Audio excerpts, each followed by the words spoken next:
Halo, di part kedua ini saya akan menjelaskan tentang asas perkembangan kurikulum. Menurut Nasution tahun 2008, ada 4 asas yang mendasari dalam pengembangan sebuah kurikulum itu sendiri. Nah, yang pertama ada asas filosofis. Asas filosofis akan berkenaan dengan tujuan pendidikan yang sesuai dengan filsafat negara. Khususnya di Indonesia, penyusunan serta pengembangan kurikulum harus memperhatikan Pancasila, Undang-Undang Dasar tahun 1945, dan garis besar haluan negara sebagai landasan filosofis negara. Yang kedua, ada asas psikologi anak dan psikologi belajar.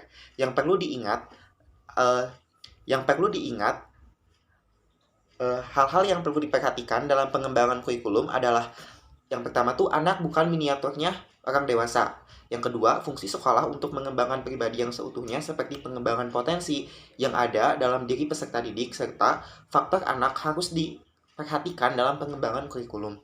Yang ketiga, ada asas sosiologis. Karena anak memiliki latar belakang yang beragam ataupun berbeda dengan yang lainnya, hal ini perlu dipertimbangkan dalam mengembangkan sebuah kurikulum karena peserta didik merupakan miniaturnya masyarakat di dalam kelas atau lingkup sekolah yang menjadi faktor penting dalam pengembangan kurikulum karena masyarakat dijadikan salah satu asas dalam pengembangan kurikulum ini seperti bagaimana cara anak bersosialisasi dengan teman-teman yang lainnya seperti itu.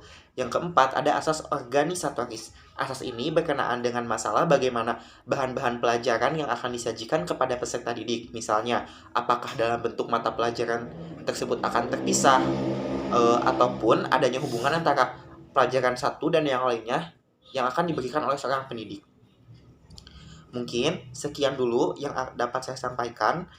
Mohon maaf jika terdapat kesalahan dan kekurangan. Terima kasih. Wassalamualaikum warahmatullahi wabarakatuh.